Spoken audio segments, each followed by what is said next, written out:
My dear friends and professionalist, I am Uday Singh advocate speaking. ನೀವೆಲ್ಲರೂ ಸಹ ನನ್ನ ಚಾನಲನ್ನು ನೋಡ್ತಾ ಇದ್ದೀರಿ ಅಂತ ನಾನು ಅಂದ್ಕೊಂಡಿದ್ದೀನಿ. ಶೇರ್ ಮಾಡಿ, ಲೈಕ್ ಮಾಡಿ, ಕಮೆಂಟ್ ಮಾಡಿ, ಮತ್ತು ನನ್ನ ಚಾನಲ್ಗೆ ಇನ್ನೂ ಯಾರು ಸಬ್ಸ್ಕ್ರೈಬ್ ಆಗಿಲ್ಲ ನೀವೆಲ್ಲರೂ ಸಬ್ಸ್ಕ್ರೈಬ್ ಆಗಬೇಕಂತ ಕೇಳ್ಕೊಳ್ತಾ ಇವತ್ತು ನಾನು ಇನ್ನೊಂದು ವಿಷಯವನ್ನು ಇಟ್ಕೊಂಡು ನಿಮ್ಮ ಮುಂದೆ ಬಂದಿದ್ದೀನಿ. ಆಕ್ಟಿಸ್ ಕ್ಯೂರಿಯೋ ನಮಿನಿ ಅಥವಾ ನೆಮಿನಿ ಗ್ರಾವಬಿಟ್.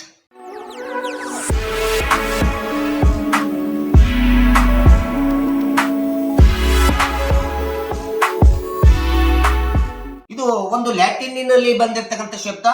ಲ್ಯಾಟಿನಿನ ಒಂದು ನಾಣ್ಣುಡಿ ಅಂತೇಳಿ ಹೇಳ್ಬೇಕಾಗುತ್ತೆ.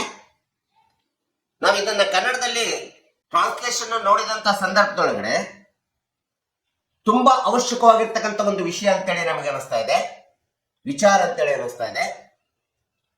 ಅದು ಕಾನೂನಿನ ನ್ಯಾಯಾಂಗದ ವ್ಯವಸ್ಥೆ, ನ್ಯಾಯಾಲಯದ ಪ್ರಕ್ರಿಯೆಗೆ ತುಂಬಾ ಅವಶ್ಯಕವಾಗಿರ್ತಕ್ಕಂಥ ಒಂದು ವಿಷಯ ಆಗಿದೆ. ಇದರ ಅರ್ಥ ಇಷ್ಟೇ: ನ್ಯಾಯಾಲಯದ ಪ್ರಕ್ರಿಯೆಯಿಂದ ಯಾರಿಗೂ ಸಹ ಅನ್ಯಾಯ ಆಗಬಾರದು, ಅಥವಾ ಪ್ರೊಸೀಡಿಂಗ್ಸ್ ಆಫ್ ದ ಕೋರ್ಟ್ ನಿಂದ ಬೇರೆಯವರಿಗೆ ಹಾನಿ ಉಂಟಾಗಬಾರದು.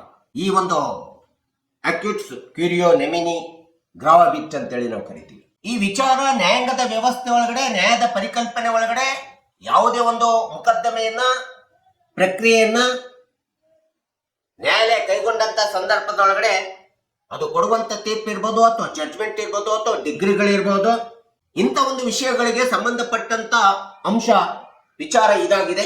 ಸೊ ಈ ರೀತಿ ನ್ಯಾಯಾಂಗ ಕೊಡುವಂತ ತೀರ್ಪು ಡಿಗ್ರಿಗಳಿಗೆ ಸಂಬಂಧಪಟ್ಟಿರ್ತಕ್ಕಂಥ ಒಂದು ಲ್ಯಾಟಿನ್ನಿನ ಪರಿಕಲ್ಪನೆ ನಾಣ್ಣುಡಿ ಇದು ಅಂತೇಳಿ ನಾವು ಹೇಳ್ತೀವಿ. ಅದಕ್ಕೆ ಆಕ್ಟಿಸ್ ಕ್ಯೂರಿಯೋ ನೆಮಿನಿ ಗ್ರಾವಬಿಟ್ ಎಂಬತಕ್ಕಂಥ ಪರಿಕಲ್ಪನೆಯನ್ನು ಇವತ್ತು ನ್ಯಾಯಾಂಗ ವ್ಯವಸ್ಥೆಯಲ್ಲಿ ನಾವು ಅನುಸರಿಸಿಕೊಂಡಿದ್ದೀವಿ. ಇವತ್ತಿನ ದಿನಗಳಲ್ಲಿ ನ್ಯಾಯಾಲಯಗಳು ಬಹಳಷ್ಟು, ಎಲ್ಲಾ ನ್ಯಾಯಾಲಯಗಳು, ಅದು ತಾಲೂಕ್ ಲೆವೆಲ್ನಿಂದ ಹಿಡಿದು, ತಾಲೂಕ್ ಕೋರ್ಟ್ ನಿಂದ ಹಿಡಿದು ಡಿಸ್ಟ್ರಿಕ್ಟ್ ಕೋರ್ಟ್ ಇರ್ಬೋದು, ಹೈಕೋರ್ಟ್ ಇರ್ಬೋದು, ಸುಪ್ರೀಂ ಕೋರ್ಟ್ಗಳು ಇರ್ಬೋದು,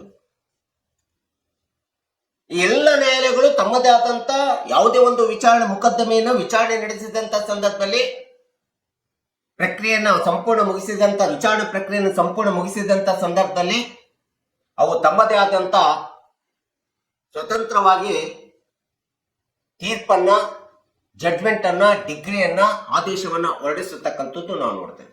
ಈ ರೀತಿ ಯಾವುದೇ ನ್ಯಾಯಾಲಯಗಳು ಹೊರಡಿಸಿದಂತ ತೀರ್ಪು, ಆದೇಶ, ಡಿಗ್ರಿಗಳು ಅವರು ಮಾಡಿರ್ತಕ್ಕಂಥ ನ್ಯಾಯಾಂಗದ ಪ್ರಕ್ರಿಯೆಯಿಂದ ಬೇರೆಯವರಿಗೆ ಅಥವಾ ಇತರರಿಗೆ, ಅದು ಪ್ಲೇಂಟಿಫ್ ಇರ್ಬೋದು, ಡಿಫೆಂಡೆಂಟ್ ಇರ್ಬೋದು, ಅಥವಾ ಯಾವುದೇ ಕಕ್ಷಿದಾರ ಇರ್ಬೋದು, ಇತರರಿಗೆ ಅನ್ಯಾಯ ಆಗಬಾರ್ದು, ಹಾನಿ ಉಂಟಾಗಬಾರ್ದು ಎಂಬತಕ್ಕಂಥ ತತ್ವ ಸಿದ್ಧಾಂತವೇ ಈ ಆಕ್ಟಿಸ್ ಕ್ಯೂರಿಯೋ ನೆಮಿನಿ ಗ್ರಾವಬಿಟ್ ಅಂತೇಳಿ ನಾವು ಕರೀತಾರೆ.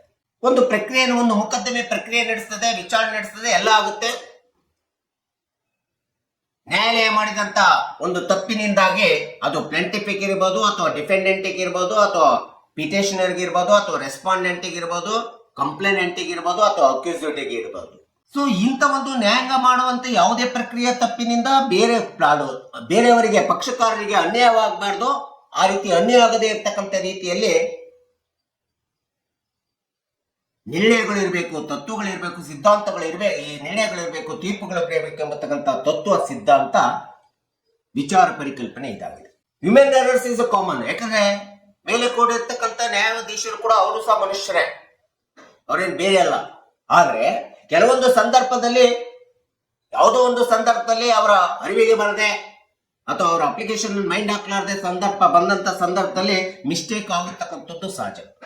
ಇಂಥ ಒಂದು ಪ್ರೊಸೀಡಿಂಗ್ಸ್ ಗಳಿಂದ ಆಗುವಂತ ಮಿಸ್ಟೇಕ್ಸ್ ಏನಿದೆಯಲ್ಲ, ಆ ಮಿಸ್ಟೇಕ್ಸ್ ಗಳನ್ನ ಆಗ್ಲಾರ್ದಂಗೆ ದಾವೆಯ ವಿಚಾರಣೆ ನಡೆಯಬೇಕು, ಕೋರ್ಟಿನ ಪ್ರೊಸೀಡಿಂಗ್ಸ್ ನಡೆಯಬೇಕು. ಅಂತ ಒಂದು ತಪ್ಪುಗಳಿಂದ ಕಕ್ಷಿದಾರರಿಗೆ ಯಾವುದೇ ತೊಂದರೆ ಆಗಬಾರ್ದು, ಅನ್ಯಾಯ ಆಗಬಾರ್ದು, ಮೋಸ ಆಗಬಾರ್ದು ಎಂಬತಕ್ಕಂಥ ಹಿನ್ನೆಲೆಯನ್ನು ಇಟ್ಕೊಂಡು ಈ ಒಂದು ಸಿದ್ಧಾಂತ ಇರ್ತಕ್ಕಂಥದ್ದು ನಾವು ನೋಡ್ತೀವಿ, ತತ್ವ ಇರ್ತಕ್ಕಂಥದ್ದು ನಾವು ನೋಡ್ತೀವಿ. ಸೊ ಇಂಥ ಒಂದು ಸಿದ್ಧಾಂತ ತತ್ವವನ್ನ ಉಲ್ಲಂಘನೆ ಆಗದ ರೀತಿಯಲ್ಲಿ ನ್ಯಾಯಾಂಗದ ಪ್ರಕ್ರಿಯೆ ನಡೀಬೇಕು, ನ್ಯಾಯಾಂಗದ ತೀರ್ಪುಗಳು ಬರಬೇಕು, ಆದೇಶಗಳು ಬರಬೇಕು ಎಂಬತಕ್ಕಂಥ ಒಂದು ಕಾನೂನಿನಲ್ಲಿ ಈ ಒಂದು ಪರಿಕಲ್ಪನೆಯನ್ನು ಇಟ್ಟಿರ್ತಕ್ಕಂಥದ್ದು ನಾವು ನೋಡ್ತಾ ಇದ್ದೀವಿ. ಇದರ ಅರ್ಥ ಇಷ್ಟೇ: ಈ ಒಂದು ತತ್ವ ಸಿದ್ಧಾಂತದ ಮೂಲ ಉದ್ದೇಶ ಅಂತಂದ್ರೆ ನ್ಯಾಯಾಂಗ ಅಥವಾ ನ್ಯಾಯಾಲಯದ ಅಧಿಕಾರಗಳನ್ನ ಮಿತಿಗೊಳಿಸುವಂಥದ್ದು, ಅಥವಾ ಮಿತಿವೇತೆಯನ್ನು ಕಾಪಾಡಿಕೊಳ್ಳತಕ್ಕಂಥದ್ದು, ಮತ್ತು ನ್ಯಾಯಸಮ್ಮತೆಯನ್ನ ಕಾಪಾಡಿಕೊಳ್ಳತಕ್ಕಂಥದ್ದು, ನ್ಯಾಯದ ತೀರ್ಮಾನದ ನಿರ್ಣಯಗಳ ಖಚಿತತೆಯನ್ನು ಕಾಪಾಡಿಕೊಳ್ಳತಕ್ಕಂಥದ್ದು, ನ್ಯಾಯ ನಿರ್ಣಯಗಳನ್ನ ಖಚಿತಪಡಿಸಿಕೊಳ್ಳುವಂಥದ್ದು, ಮತ್ತು ಇಡೀ ಒಂದು ನ್ಯಾಯಾಂಗ ವ್ಯವಸ್ಥೆಯ ಸ್ಥಿರತೆಯನ್ನು ಕಾಪಾಡುವಂತ ಒಂದು ಉದ್ದೇಶವನ್ನ, ಗುರಿಯನ್ನ ಈ ಒಂದು ತತ್ವ ಸಿದ್ಧಾಂತ ಹೊಂದಿರತಕ್ಕಂಥದ್ದು ನಾವು ನೋಡ್ತಾ ಇದ್ದೀವಿ. ಸೊ ಒಂದು ವೇಳೆ ನ್ಯಾಯಾಲಯದಲ್ಲಿ ಏನಾದರೂ ನ್ಯಾಯದ ಪ್ರಕ್ರಿಯೆಯಿಂದಲೇ ಯಾವುದೇ ಒಬ್ಬ ಕಕ್ಷಿದಾರನಿಗೆ ಅಥವಾ ಪ್ಲೇಂಟಿಫಿಗೆ, ಡಿಪೆಂಡೆಂಟಿಗೆ ಏನಾದರೂ ಅವರು ಮಾಡಿರ್ತಕ್ಕಂಥ ಮಿಸ್ಟೇಕ್ನಿಂದ, ತಪ್ಪು ತೀರ್ಪುಗಳಿಂದ ಅಥವಾ ತಪ್ಪು ನಿರ್ಧಾರಗಳಿಂದ ಅವನ ಬದುಕಿಗೆ ಅಥವಾ ಅವನ ಕ್ಲೈಮಿಗೆ, ರೈಟ್ಸಿಗೆ ಹಾನಿ ಉಂಟಾಗ್ತಿದೆ ಅಂತ ಸಂದರ್ಭದೊಳಗಡೆ ಸಹಜವಾಗಿ ನಾವೇನ್ ಮಾಡ್ತೀವಿ ಅಂದ್ರೆ ವಕೀಲರ ಮೂಲಕ ಮೇಲ್ಮನವಿಗೆ ಹೋಗತಕ್ಕಂಥದ್ದು ಒಂದು ಸಹಜ ಪ್ರಕ್ರಿಯೆ. ಸೊ ಈ ರೀತಿ ಉನ್ನತ ನ್ಯಾಯಾಲಯಕ್ಕೆ ಮೇಲ್ಮನವಿ ಹೋಗುವಂತ ಪರಿಸ್ಥಿತಿ ನ್ಯಾಯಾಂಗದ ತಪ್ಪಿನಿಂದ ಆಗಬಾರ್ದು, ನ್ಯಾಯಾಂಗದ ಮಿಸ್ಟೇಕ್ ನಿಂದ ಆಗಬಾರ್ದು, ನ್ಯಾಯಾಲಯ ಮಾಡಿರ್ತಕ್ಕಂಥ ಪ್ರಕ್ರಿಯೆಯಿಂದ ಆಗಬಾರ್ದು ಎಂಬತಕ್ಕಂಥ ಒಂದು ಮೂಲ ತತ್ವವನ್ನ ಈ ಒಂದು ಸಿದ್ಧಾಂತ ಹೇಳ್ತಕ್ಕಂಥದ್ದು ನಾವು ನೋಡ್ತಾ ಇದ್ದೀವಿ. ಸೊ ಈ ರೀತಿ ಕೆಳ ಹಂತದ ನ್ಯಾಯಾಲಯಗಳು ಯಾವುದೇ ಒಂದು ತಪ್ಪು ಮಾಡಿದ ಸಂದರ್ಭದಲ್ಲಿ ನಾವು ಅಪೀಲನ್ನ ಮೇಲ್ಹಂತಕ್ಕೆ ಹೋಗ್ತೀವಿ, ಮೇಲ್ಹಂತದ ಉನ್ನತ ನ್ಯಾಯಾಲಯಕ್ಕೆ ಹೋಗ್ತೀವಿ. ಉನ್ನತ ನ್ಯಾಯಾಲಯ ಕೆಳ ಹಂತದ ನ್ಯಾಯಾಲಯಗಳು ಹೇಳಿರ್ತಕ್ಕಂಥ ತಪ್ಪುಗಳನ್ನ ಸರಿಪಡಿಸಿ ಅದಕ್ಕೆ ಸರಿಯಾಗಿರ್ತಕ್ಕಂಥ ವಿಚಾರಣೆ ಕೈಗೊಂಡು ಪರಿಶೀಲಿಸಿ ನಂತರದಲ್ಲಿ ಅಂತಿಮವಾದಂತ ಕೆಳ ಹಂತದ ತೀರ್ಪುಗಳಿಗೆ ತಪ್ಪಿದೆ ತೀರ್ಪು ಅಂತೇಳಿ ಆದೇಶ ಹೊರಡಿಸಿ ಮತ್ತೆ ಆ ನ್ಯಾಯಾಂಗದ ಮಿಸ್ಟೇಕ್ನಿಂದ ಆಗಿರ್ತಕ್ಕಂಥ, ನ್ಯಾಯದ ಪ್ರಕ್ರಿಯೆಯಿಂದ ಆಗಿರ್ತಕ್ಕಂಥ, ಕಕ್ಷಿದಾರನಿಗೆ ಆಗಿರ್ತಕ್ಕಂಥ ಅನ್ಯಾಯವನ್ನ ಸರಿಪಡಿಸಿ ನ್ಯಾಯದಾನವನ್ನ ಮಾಡತಕ್ಕಂಥ ಕೆಲಸ ಉನ್ನತ ನ್ಯಾಯಾಲಯಗಳು ಮಾಡ್ತವೆ.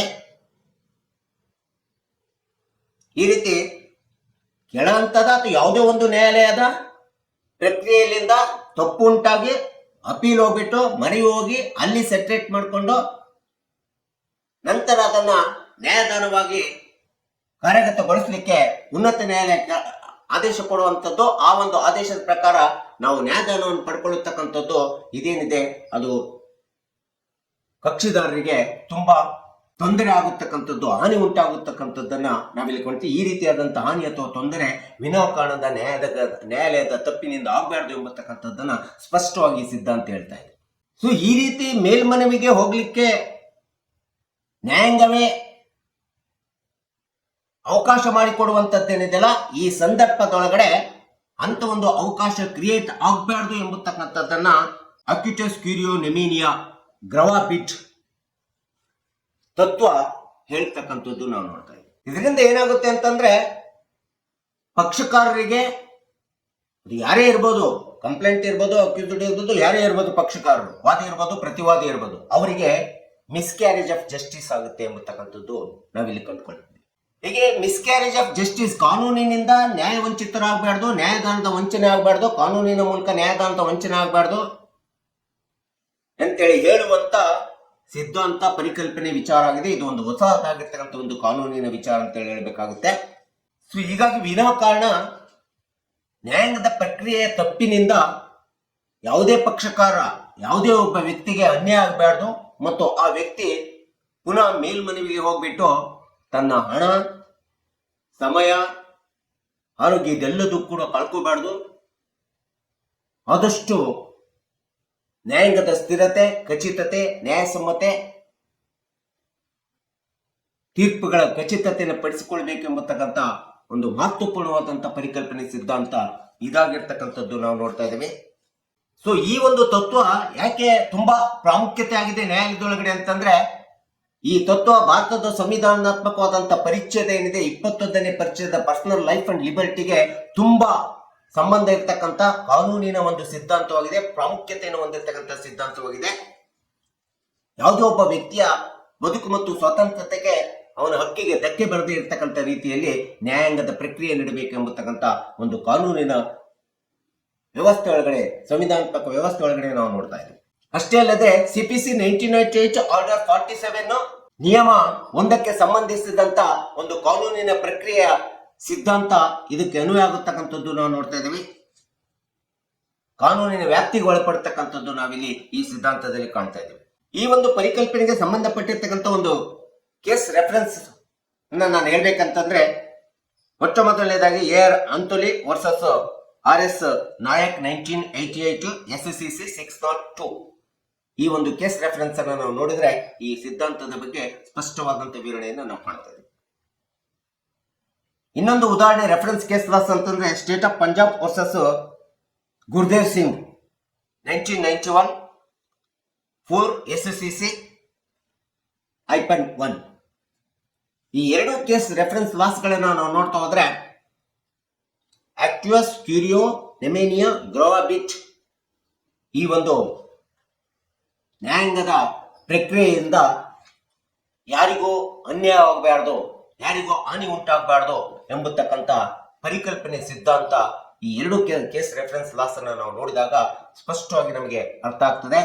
ಅದಕ್ಕೆ ನ್ಯಾಯಾಂಗದ ಪ್ರಕ್ರಿಯೆ ಒಂದು ನ್ಯಾಯಸಮ್ಮತವಾಗಿರ್ಬೇಕು, ಕಾನೂನುಬದ್ಧವಾಗಿರ್ಬೇಕು, ಪ್ರತಿಯೊಬ್ಬ ವ್ಯಕ್ತಿ ವೈಯಕ್ತಿಕವಾದಂತ ಬದುಕು ಮತ್ತು ಹಕ್ಕುಗಳಿಗೆ ಧಕ್ಕೆ ಉಂಟಾಗದಂತ ರೀತಿಯಲ್ಲಿ ನ್ಯಾಯಾಂಗದ ಪ್ರಕ್ರಿಯೆ ನಡೀಬೇಕು ಎಂಬತಕ್ಕಂಥ ಈ ಸಿದ್ಧಾಂತವನ್ನ ಕಕ್ಷಿದಾರರು, ಸಾರ್ವಜನಿಕರು, ನೀವುಗಳೆಲ್ಲರೂ ತಿಳ್ಕೋಬೇಕು ಎಂಬತಕ್ಕಂಥ ಹಿನ್ನೆಲೆಯನ್ನು ಇಟ್ಕೊಂಡು ನಾನು ಈ ವಿಡಿಯೋನ ಮಾಡಿದ್ದೀನಿ. ದಯವಿಟ್ಟು ನನ್ನ ವಿಡಿಯೋ ಇಷ್ಟ ಆಗಿದ್ರೆ ಶೇರ್ ಮಾಡಿ, ಲೈಕ್ ಮಾಡಿ, ಕಮೆಂಟ್ ಮಾಡಿ ಮತ್ತು ನನ್ನ ಚಾನೆಲ್ಗೆ ಇನ್ನೂ ಯಾರ್ಯಾರು ಸಬ್ಸ್ಕ್ರೈಬ್ ಆಗಿಲ್ಲ ನೀವೆಲ್ಲರೂ ಸಬ್ಸ್ಕ್ರೈಬ್ ಆಗಬೇಕಂತ ಕೇಳ್ಕೊಳ್ತಾ ಇವತ್ತಿನ ವಿಷಯಕ್ಕೆ ವಿರಾಮ ಹೇಳ್ತೀನಿ. ನಾನು ಇನ್ನೊಂದು ವಿಷಯ ಅಂತ ಇಟ್ಕೊಂಡು ನಿಮ್ಮ ಮುಂದೆ ಬರ್ತೀನಿ. ಜೈ ಹಿಂದ್, ಜೈ ಕರ್ನಾಟಕ.